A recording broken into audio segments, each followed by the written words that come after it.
दोस्तों, आज हम जो प्रश्न लेके आने वाले हैं आप लोगों के समक्ष, जिसे बताने वाले हैं, वह कक्षा 10 के बोर्ड एग्ज़ाम में भी पूछा जाता है और हमारे समस्त कॉम्पिटिटिव एग्ज़ाम में, जो कि एसएससी, रेलवे, बैंक, जीडी, इस तरह के तमाम परीक्षाओं में पूछा जाता है।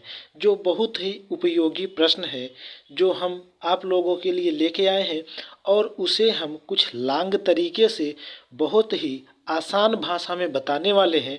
तो आई होप आप लोगों को अगर समझ में आए और वीडियो अच्छी लगे तो चैनल को लाइक, शेयर और सब्सक्राइब जरूर कीजिएगा।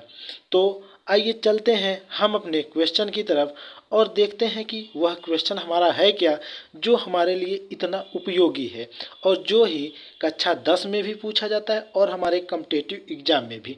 तो आइए हम सॉल्व करके देखते हैं, जो कि हमारे लिए अति ही महत्वपूर्ण प्रश्न होगा। प्रश्न हमारा है, यश ने एक टेस्ट में 40 अंक अर्जित किए जब उसे प्रत्येक सही उत्तर पर 3 अंक मिले तथा अशुद्ध उत्तर पर 1 अंक की कटौती की गई है। यदि उसे सही उत्तर पर 4 अंक मिलते हैं तथा अशुद्ध उत्तर पर 2 अंक कटते हैं तो यश ने 50 अंक अर्जित करता है। टेस्ट में कितने प्रश्न थे? यहाँ पे जो क्वेश्चन हमारा दिया गया है, इसमें कहने का तात्पर्य यह है कि एक यश नाम का लड़का है जो 40 अंक अर्जित करता है और वह 40 अंक अर्जित करने का तरीका क्या है कि जब वह सही उत्तर देगा, एक प्रश्न का अगर सही उत्तर दिया तो 3 अंक मिलते हैं, अगर गलत देता है तो 1 अंक की कटौती कर ली जाती है। इसी तरह से अगर 4 अंक मिलते हैं एक प्रश्न पे और गलत पे या अशुद्ध पे 2 अंक कटते हैं तो वह 50 अंक प्राप्त कर लेता है। और अब इसमें कहा गया कि कुल कितने प्रश्न थे, जो कि इसने इस वरीयता के आधार पर भी 40 और 50 अंकों को प्राप्त किया। तो आइए हम अपने क्वेश्चन को सॉल्व करते हैं। को लांग में इसलिए सॉल्व करेंगे क्योंकि यह 10 के लिए भी उपयोगी है। कक्षा 10 में भी इस तरह के प्रश्न बोर्ड परीक्षाओं में पूछे जाते हैं। तो यहाँ से पहले हम इसे सॉल्व करने के लिए यहाँ से मानेंगे, तो यहाँ से हमने मान लिया, माना लिखेंगे और यहाँ पे कामा दे के अब नीचे से लिखेंगे किसमें हमें करना क्या है। तो माना यहाँ पे हमने सही प्रश्नों के उत्तर, सही प्रश्नों के उत्तर देने की संख्या, उत्तर देने की संख्या, यहाँ पे हमने मान लिया क्या, यक्स। यहाँ पे हमने सही प्रश्न के उत्तर देने की संख्या को क्या मान लिया, यक्स। अब इसी तरह से सही उत्तर तो हमने यक्स माना। अब जो हमारा अशुद्ध होगा, अशुद्ध को कह सकते हैं कि गलत, कहीं कहीं हमें गलत भी लिख के दे देगा, तो इस तरह से हम दोनों लिख लेते हैं। अशुद्ध या गलत प्रश्नों के उत्तर देने की संख्या को हम मान लेते हैं वाई। अशुद्ध या गलत प्रश्नों के उत्तर देने की संख्या, उत्तर देने की संख्या, यहाँ से हमने मान लिया क्या, वाई मान लिया। ये हमने मान लिया कि जब सही उत्तर देगा तो वह यक्स प्रश्न को हल करता है, अगर वह गलत उत्तर देता है तो वाई प्रश्नों को हल करता है। अब यहाँ पे हमने यक्स और वाई मान लिया है। अब जानते हैं कि जो कुल प्रश्न होगा, जो हमने सही उत्तर दिया और गलत उत्तर दिया, अगर सही और गलत दोनों को मिला देंगे तो हमें कुल प्रश्न पता चल जाएगा कि कितना है। तो यहाँ से सही के लिए हमने यक्स और गलत के लिए वाई माना है, तो जो कुल प्रश्नों की संख्या हमारी हो जाएगी वह यक्स प्लस वाई होगी। कुल प्रश्नों की संख्या हमारी क्या हो जाएगी, यक्स प्लस वाई। अब यहाँ पे हमें पता चल गया कि हमारे जो कुल प्रश्न थे यक्स प्लस वाई, इन्हीं यक्स और वाई का मान हमें ज्ञात करना है। तो ज्ञात करने के लिए हमें कुछ कंडीशन भी दिए गए हैं, जैसा कि यहाँ पे। अब इसे हम सॉल्व करेंगे तो ये हमारे प्रश्न के आधार पर सॉल्व होगा। तो यहाँ से हम मानेंगे प्रश्नानुसार, प्रश्नानुसार लिखा और यहाँ पे कामा दे के अब क्वेश्चन को सॉल्व करेंगे। तो यहाँ पे क्वेश्चन फिर से देख लेते हैं। कहा गया है कि सही उत्तर पर 3 अंक और अशुद्ध उत्तर पर 1 अंक की कटौती की जाती है, तो टोटल 40 अंक यहाँ पे देख लेते हैं मिलता है, ये अर्जित करता है। तो यहाँ पे हमने यक्स माना है किसको, सही को। अगर मान लिया हमने यक्स प्रश्न को सही किया तो जानते हैं कि यक्स प्रश्न, एक प्रश्न सही करने पे 3 अंक मिलते हैं। तो जब हमने यक्स प्रश्नों को सही किया है तो 3 के हिसाब से यह कहा जाएगा हमारा 3 यक्स हो जाएगा। और यहाँ पे बीच में होता क्या है, प्लस होता है। और अब गलत वाले को लिखेंगे तो गलत वाला हमारा क्या है, y। तो जानते हैं कि एक गलती के लिए कितने अंक करते हैं, तो -1 अंक करता है, और हमने कितनी की है, y गलती की है। और बराबर में टोटल क्या हो जाएंगे, 40 के।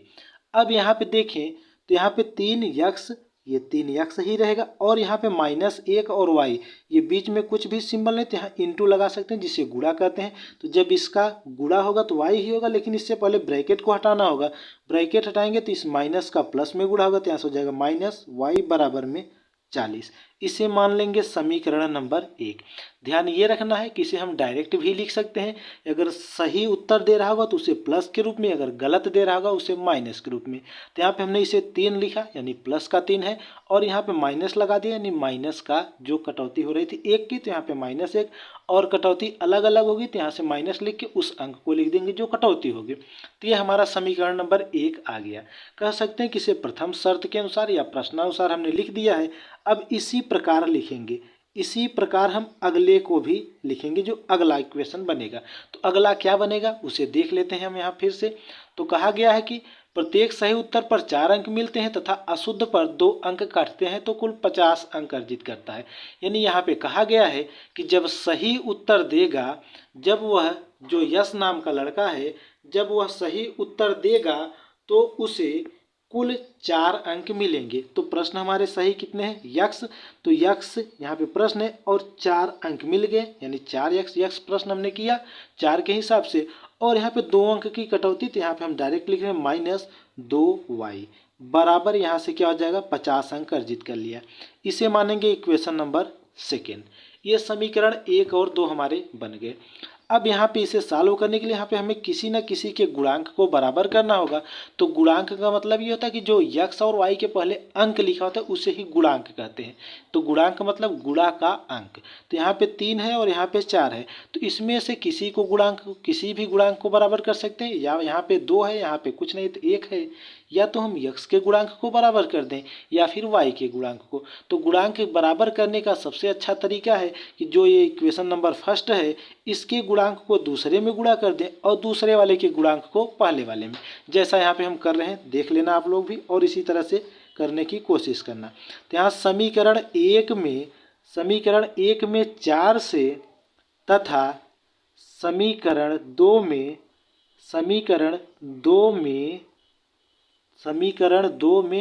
3 से गुणा करने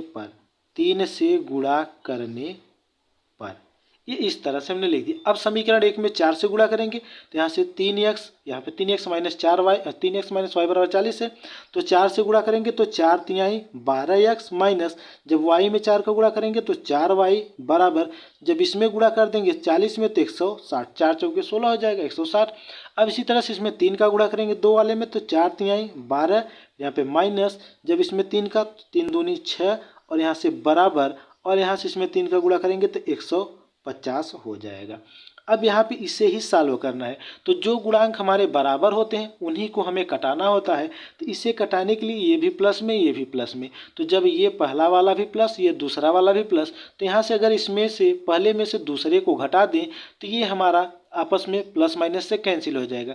या तो हम समीकरण 1 और 2 में गुणा किया तो यहाँ नया समीकरण दे सकते हैं, इसे नामकरण 3 और इसे 4 भी दे सकते हैं। न भी देंगे तो कोई भी दिक्कत नहीं होगी। अब यहाँ पे इसे घटा देंगे तो यहाँ साइड में लिखेंगे घटाने पर, यहाँ पे घटाने पर। अब यहाँ से घटाएंगे तो ये प्लस है तो यहाँ माइनस हो जाएगा, और ये माइनस है तो यहाँ से प्लस हो जाएगा, और ये प्लस है तो यहाँ से माइनस हो जाएगा, और ये माइनस और ये प्लस से कैंसिल, और ये प्लस 6y, ये माइनस 4y, तो यहाँ से घटा देंगे तो 2y आएगा। कुछ लोग यहाँ चिन्ह देख के भी गलती कर देते हैं, तो चिन्ह ध्यान रखना कि ये प्लस मतलब 6 के आगे है और ये -4, ये 4 वाले के आगे माइनस लगा है। तो जो इसमें बड़ी संख्या होगी वही चिन्ह लिखा जाएगा। तो इसमें 6 बड़ा है 4 छोटा है, तो 6 के पहले यहाँ पे देखेंगे प्लस में चिन्ह लगा है तो यहाँ प्लस ही लिखेंगे बराबर। अब यहाँ से 160 में से 150 को घटा देंगे, आ जाएगा 10।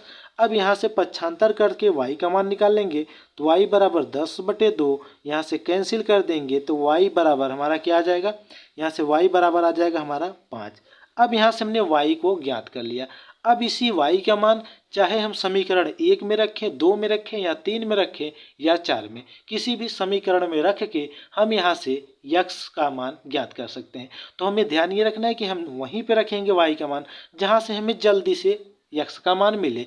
तो हम अगर यहाँ समीकरण 1 में रखे थे तो हमें जल्दी से ही मिल जाएगा मान। तो यहाँ से लिखेंगे कि y का मान समीकरण 1 में रखने पर, y का मान समीकरण 1 में रखने पर, समीकरण 1 में रखने पर।